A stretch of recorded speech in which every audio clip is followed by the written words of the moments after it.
আসসালামু আলাইকুম। আজকের দিনটা একটা মন খারাপের দিন। একদিকে ইরানে যখন আমেরিকা এবং ইসরায়েল হামলা চালাচ্ছে, সারা বাংলাদেশের মানুষের নজর আন্তর্জাতিক এই নিউজটার দিকে। কিন্তু অপরদিকে আমাদের বাংলাদেশের ছোট পর্দার খুবই জনপ্রিয় একজন অভিনেতা, আমি ব্যক্তিগতভাবে তার নাটক, সিনেমা করছে না, বাট নাটক, ফিল্ম যেগুলো আছে পছন্দ করি। তার নাম হচ্ছে জাহের আলভী। মাত্র কিছুক্ষণ আগে জাহের আলভির স্ত্রী আফরা ইবনাত ইকরা সে আত্মহত্যা করেছে।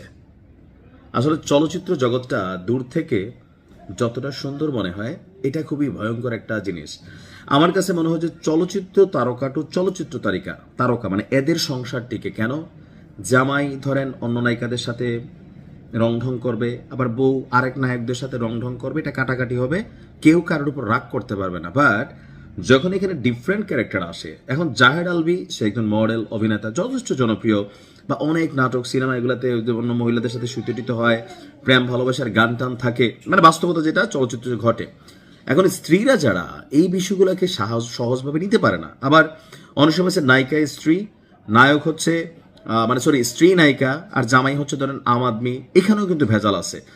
তো হঠাৎ করে আজকে মিরপুর DOHS নিজ বাসায় পরিবারের সদস্যরা তাকে গলায় ফাঁস দিয়ে আত্মহত্যারত অবস্থায় উদ্ধার করেন। পরবর্তী সময় তাকে কুর্মিটোলা জেনারেল হাসপাতালে নিয়ে গেলে চিকিৎসকরা তাকে মৃত ঘোষণা করেন। এখন জাহের আলভী এবং তার স্ত্রী ইকরা দুজনের সংসারে কি ঝামেলা ছিল? যতগুলো ছবি দেখছি এগুলো দেখে বোঝার উপায় নেই, তবে ছবি সব সময় বাস্তবতার কথা বলে না। এই মুহূর্তে জাহের আলভী সে আছে আবার নেপালে। আপনারা জানেন যে আগামীতে ঈদকে কেন্দ্র করে, তাই না, সবাই এখন একটা ব্যস্ত সময় কাটাচ্ছে। তো অভিনেতা শুটিংয়ের কাজে নেপালে ছিলেন, সেখানেই সামাজিক যোগাযোগ মাধ্যমে স্ত্রীর মৃত্যুর বিষয়টি তিনি নিশ্চিত করেছেন।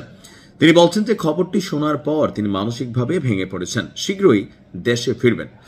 আর শোনা যাচ্ছে দাম্পত্য জীবনে চলছিল তাদের মনোমালিন্য, আর সেখানে যে স্টেটাসটা দিয়ে তার স্ত্রী মারা গিয়েছেন, সর্বশেষ একটা লেখা ছিল, ভুল করলে মাফ মিলে।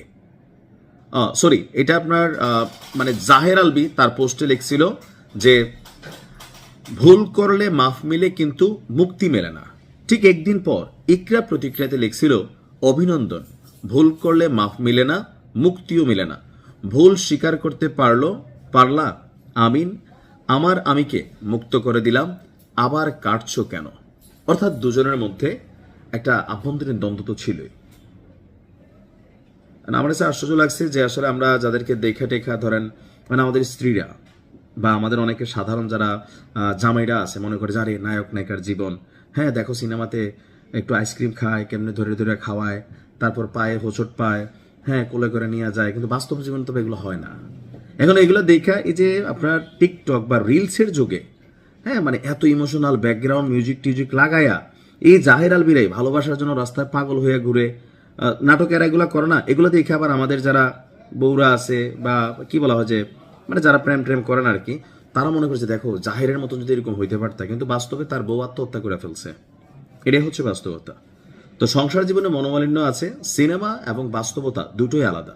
কিন্তু আজকের দিনে আপনি যখন রাতের বেলা রিলস দেখেন, কানে হেডফোন লাগান, একটা ব্যাকগ্রাউন্ড মিউজিক থাকে, বেহালার সুর শোনেন, শরীরের পশম দাঁড়ায় যায়, গান শুনতে শুনতে ভাল লাগে, ভিডিও দেখতে ভাল লাগে, মনে হয় আরে জীবনটা মনে হয় এমন। আসলে কিন্তু তা না। এখন ইসলামের দৃষ্টিতে যারা আত্মহত্যা করে তারা স্পষ্ট জাহান্নামী। এখন যদি কোনো ক্রাইটেরিয়া থাকে, সেই ক্রাইটেরিয়া আল্লাহ যেন তাকে ক্ষমা করে। আর কি, ভালো থাকুন। আসসালামু আলাইকুম।